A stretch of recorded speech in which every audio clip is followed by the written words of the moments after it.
Assalamualaikum warahmatullahi wabarakatuh. Alhamdulillahi rabbil alamin.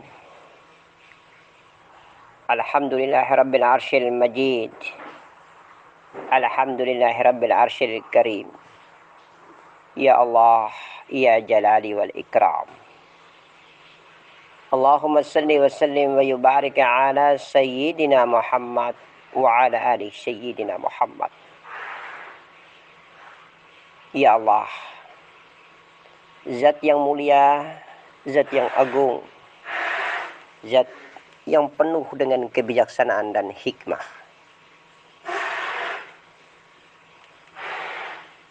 Engkau telah mengutus jasad manusia mulia di muka bumi, baginda Nabi Muhammad sallallahu alaihi wasallam.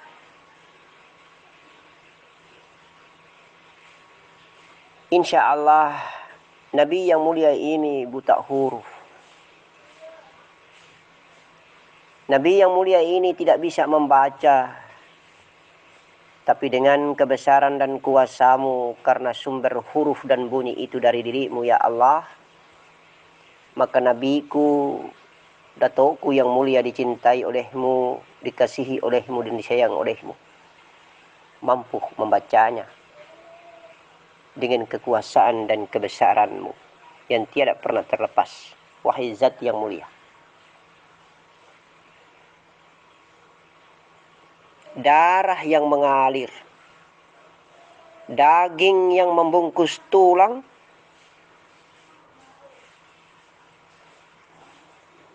kulit, urat dan buluh, jantung, empedu, limpa hati dan paru-paru.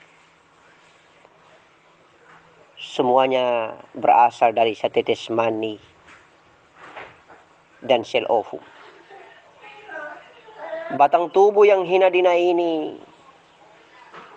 raga yang begini tampan dan cantik ini, semuanya berasal dari setetes mani dan sel ovum.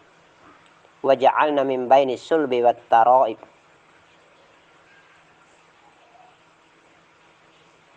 Telah terpancar tulang sulbi ini dengan setetes mani, tulang sulbi laki-laki.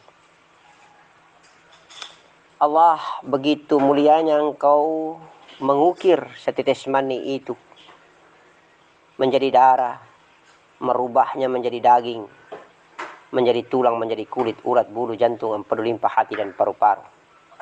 Sebuah desain arsitek yang begitu bagus dan konstruksi yang begitu indah dan tidak mampu didesain, diskonstruksi oleh hamba-Mu yang bernama manusia ini. Rabba, Allah, Allahu Allah. Ketika raga yang begitu mulia dibentuk rupa dengan tampan dan cantik,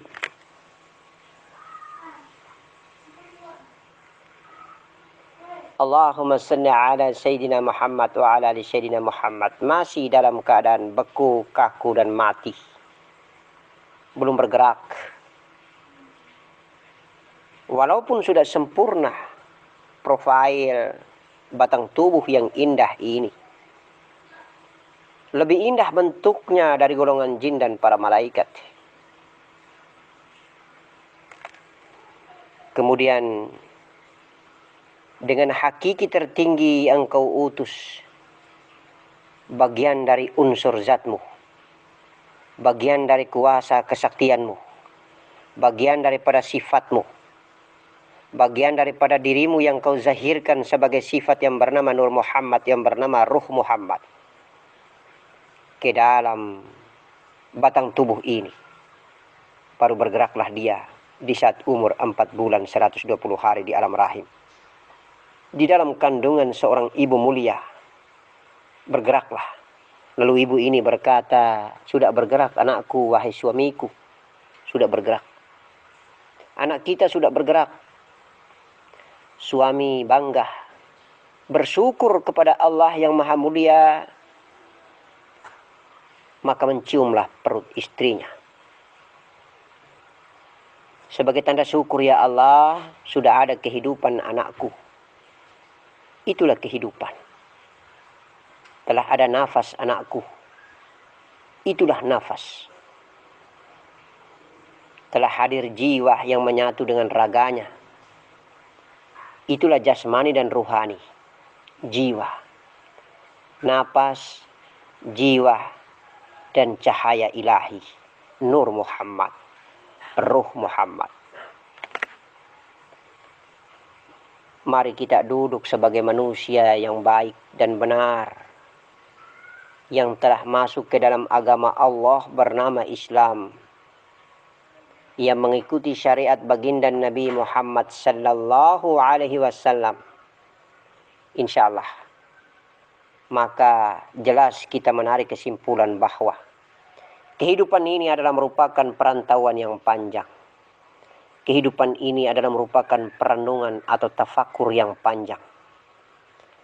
Merenung diri dari hari ke hari, jam, detik, dan waktu ini tidak terbatas. Ya Allah, sebenarnya untuk apa aku diutus menginap lama di dalam batang tubuh ini? Inilah batang tubuh mencari tahu tentang hakikat dirinya yang diutus, sehingga diri batang tubuh ini menjadi hidup dan dihidupkan. Inilah barangkali asal muasal kita belajar mau mengenal diri, karena kita belajar mau mencari tahu tentang diri kita, karena kita belajar mau mencari tahu tentang riwayat asal usul diri kita. Pertama, diri batang tubuh ini berasal dari setetes mani, dirubah menjadi darah, daging, tulang, kulit, urat, bulu, jantung, empedu, limpa, hati, paru-paru. Kemudian umur 120 hari dalam kandungan ibu dititipkanlah sebuah hal yang sangat gaib, namanya jiwa, napas, Nur Muhammad, Ruh Muhammad. Baru hiduplah diri sebagai profil yang utuh jasmani dan ruhani yang bernama manusia. Kemudian setelah dilahirkan di muka bumi, diberikan hidayah oleh Allah. Allah juga lah yang membuat berpikir, merenung dan bertafakur, agar tahu tentang asal-usul diri, agar tabe menghargai, tahu sopan santunnya tentang asal-usul diri ini. Oh, ternyata saya berasal dari Allah. Allah lah yang mengutus aku Nur Muhammad ini dan menginap lama di batang tubuh. Ketika aku Nur Muhammad ini berada pada mani, hiduplah mani. Ketika aku pindah pada darah, hiduplah darah. Ketika aku Nur Muhammad ini berada pada daging, hiduplah daging. Ketika aku Nur Muhammad ini berada pada tulang, hiduplah tulang. Dan ketika aku Nur Muhammad ini berada pada kulit, urat, bulu, jantung, empedu, limpa, hati, dan paru-paru, hiduplah semuanya. Ternyata aku Nur Muhammad berasal dari Allah, zat Allah. Ana minurilah al-alamina minuri. Aku dari cahaya Allah, dan karena cahayaku Nur Muhammad ini, maka seluruh alam raya tercipta. Aku diutus oleh Allah sebagai Nur Muhammad ini, berada di batang tubuh ini. Apa maksudnya? Apa tugasku? Sedangkan aku sudah lama sekali dalam umur jasadku, sudah 50 tahun, sudah 60 tahun, sudah 40 tahun lebih, sudah 30 tahun lebih. Sepanjang aku hidup di batang tubuhku ini hanya tahu makan, minum, makan, minum, makan, minum, tidur, makan, minum, tidur. Tidak pernah mau belajar dari mana asalnya, sehingga dia bisa mengenal aku Nur Muhammad. Sehingga aku bisa membawa dan menghantarnya ke zat yang menciptakan aku dan dirinya. Aku dikawal oleh dua nafsu, nafsu rabania, nafsu asli diriku, dan nafsu bumi akibat daripada batang tubuhku ini makan makanan bumi dan minum minuman bumi. Tetapi saking rakus dan serakahnya, berhari-hari dia hanya pikir tentang dunianya, buminya, yaitu hartanya, uangnya, pangkatnya, jabatannya, kekayaannya, kebanggaannya, kesombongannya, dipuji-puji, dia senang, mencari-cari sensasi dan jalan cinta dan cerita orang lain kepadanya. Dia bangga dan takabur kalau dipuji dan disanjung. Dia menganggap dirinya paling tinggi daripada orang lain, bersangka orang lain. Semua ini merupakan kumpulan akumulasi kehidupan bumi yang dia utamakan. Dia diperdayakan oleh pandangan matanya, diperdayakan oleh perjalanan akal dan angan-angannya yang panjang-panjang dan panjang, cita-cita dan ambisinya yang panjang-panjang dan panjang. Keserakahan-keserakahan bumi telah menutup dirinya untuk mau mencari tahu dan menengok ke belakang. Kira-kira adakah temanku yang bernama nafsu rabania? Kira-kira adakah asal diriku sehingga aku nafsu bumi ini dan nafsu rabania mengkawal yang bernama Nur Muhammad. Allahumma salli ala Sayyidina Muhammad. Dunia dan bumi ini pantaslah teramat sangat kotor. Begitu seperti lumpur yang menutupi pancaran cahaya sinar Nur Muhammad melalui nafsu rabania, nafsu mutmainnah, maka sama sekali bumi melalui nafsunya tidak pernah lagi ingat dan sadar. Walaupun dia tengok ke belakang, tetapi tertutup dinding tebal dan hijab keduniaannya. Hubbud dunia, dia telah mempertuhankan dunia daripada Allah yang menciptakan dunia. Dia telah mempertuhankan hartanya, pangkat, jabatan, dan kedudukannya daripada Allah yang menciptakan harta, pangkat, jabatan, dan kedudukannya. Dia telah bangga dan takabur lalu menganggap remeh orang lain. Sementara dia sudah mulai mengkafir-kafirkan dan mensesat-sesatkan orang lain. Allahumma salli ala Sayyidina Muhammad wa ala ali Sayyidina Muhammad. Padahal gawean prerogatif Allah, hak otokrasi daripada Allah subhanahu wa ta'ala. Hak diri yang merenung diri, agar diri mengenal diri, agar diri tahu diri dan tidak lupa diri, agar diri tidak menyombongkan diri, karena pantas yang menyombongkan adalah zat yang menciptakan diri. Allahumma salli ala Sayyidina Muhammad wa ala ali Sayyidina Muhammad. Kehidupan bumi yang begitu bergelora, panas, kotor, banyak tertutupi lumpur yang begitu tebal, membuat daya pancar Nur Muhammad yang begitu dahsyat tidak bisa tembus sampai ke tingkat darah, daging, tulang, kulit, urat, bulu, jantung, empedu, limpa, hati, dan paru-paru. Tidak akan terpancar sampai ke tingkat perjalanan angan, akal, otak, dan daya fikir, imajinatif, imajinasi yang cukup panjang. Subhanallah. Kadang nafsu rabania ini mengajak untuk berbuat kebaikan, potensi ketakwaan. Tetapi ditegur oleh nafsu bumi. Kalau mau menginfakkan, mau mensedekahkan, amal fatihah, amal zikrullah, amal ibadah, apapun juga, hartanya kah, fikiran dan otak serta ilmunya kah, selalu saja ditegur dan dihadang oleh nafsu bumi. Dengan berbagai macam debat rivalitas, argumentatif yang sungguh luar biasa.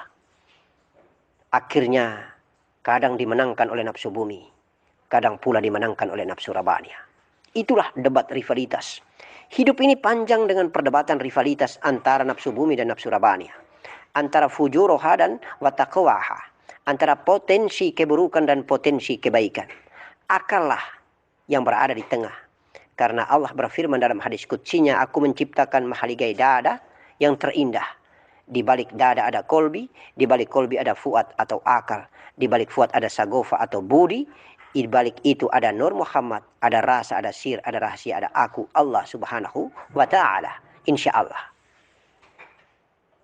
Allahumma salli ala Sayyidina Muhammad wa ala ali Sayyidina Muhammad. Oleh karena itu sebenarnya hidup ini adalah merupakan perenungan yang panjang. Perenungan yang panjang. Kalau kita duduk merenung diri sendiri, maka coba perhatikan baik-baik. Apabila ada tetangga yang melakukan aktivitas baru kita di sebelah mulai merasa resah dan gelisah, hati-hati. Itu tandanya bahwa godaan nafsu bumi yang akhirnya membuat kita tidak merenung dan menganalisa diri, tetapi justru kita resah dan gelisah dengan orang di luar diri kita.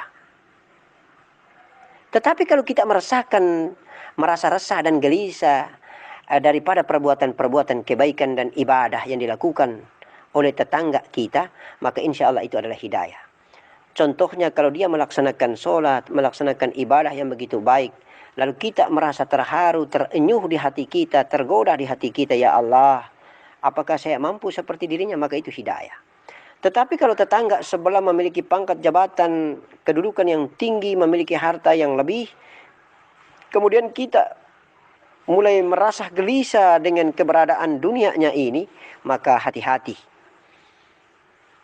Kita sudah terpesona dan terpedaya dengan arus aktivitas bumi yang akhirnya membuat kita lupa dan sadar diri bahwa hidup ini hanyalah sementara.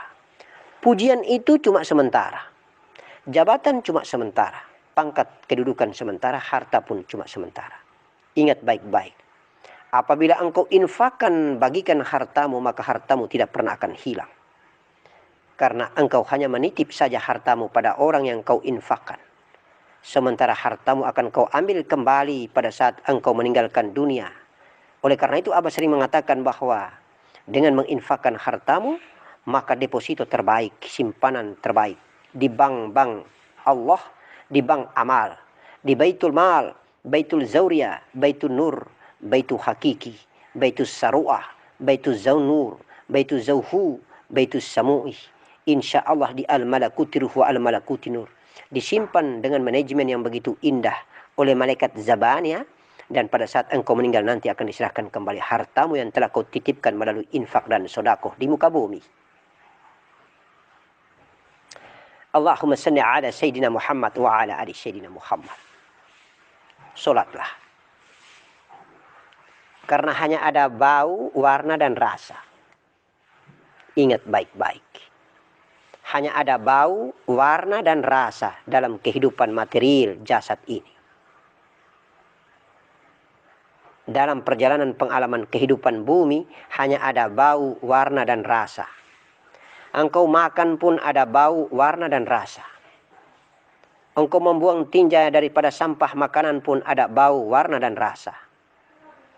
Bau itulah bumi. Warna itulah malakuti ruh wa al-malakuti nur. Warna itulah Nur Muhammad. Rasa itulah zat Allah. Oleh karena itu hidup itu hanya ada 3. Alam semesta raya maya pada. Bumi, bau. Negeri malakut. Warna, penuh dengan cahaya. Karena Nur Muhammad. Dan rasa, negeri Allah. Tidak ada bau, tidak ada lagi warna. Tidak ada lagi bunyi, tidak ada lagi huruf. Tidak ada lagi alam semesta raya maya pada, tidak ada lagi negeri malakut. Negerinya hampa, itulah rasa. Pada saat engkau tidak lagi merasakan adanya rasa, itulah sejati Allah. Pada saat engkau tidak sadar bahwa engkau tidak sadar, itulah sejatinya Allah. Tetapi engkau sadar bahwa engkau tidak sadar, maka belum sejati. Engkau rasa bahwa engkau tidak rasa, maka belum sejati. Sampai dengan engkau tidak rasa bahwa engkau tidak rasa. Sampai engkau tidak sadar bahwa engkau tidak sadar. Plak, hilang. Plak, hampa. Insya Allah. Tidak ada lagi warna, tidak ada lagi bau, tidak ada lagi. Yang ada hanyalah Allah. Assalamualaikum warahmatullahi wabarakatuh.